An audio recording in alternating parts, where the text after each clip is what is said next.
Dans le cadre des journées Révolution jaune, l'ELI a présenté les concepts innovants les plus récents dans le domaine de l'élevage laitier efficient et automatisé.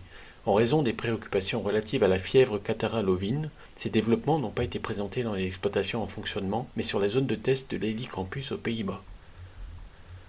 La nouvelle génération du robot de nettoyage Discovery Collector C2 n'était pas labellisée Révolution jaune. L'ELI a déjà lancé ce développement complémentaire au cours de l'année passée. Avec une technologie de dernière génération, un chargement sans câble et une batterie longue durée de 24 volts, cet outil dispose désormais d'une performance de conduite pouvant atteindre 14 heures par jour et peut charger des bouses jour et nuit dans une étape d'un maximum de 600 m² et logeant jusqu'à 120 vaches avec 2 robots de traite. Grâce à un programme d'assistance, l'installation du robot et l'adaptation des parcours de nettoyage sont désormais grandement simplifiés. Une autre fonctionnalité encore inédite est le système de rinçage du sable. Le sable est souvent utilisé dans les logettes mais constitue un matériau difficile, car le robot aspire le sable en même temps que les bouses. Lors du déchargement, le sable reste généralement dans le réservoir.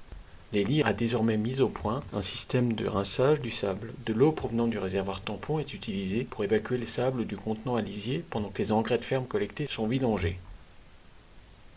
Le robot pousse-fourrage Juno Max pesant 600 kg constitue en revanche une révolution jaune. Il s'agit du premier pousse-fourrage réellement autonome adapté pour les grandes exploitations avec plusieurs couloirs d'alimentation.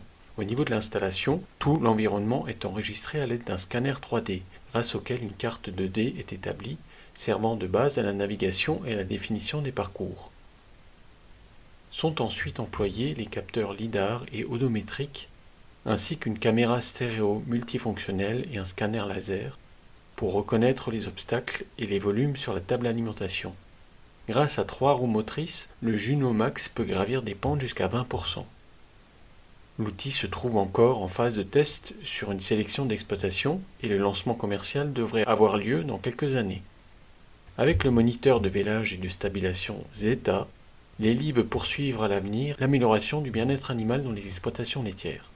Avec l'utilisation de caméras, de lumière LED et d'intelligence artificielle, la surveillance des vaches et de la stabilisation est optimisée.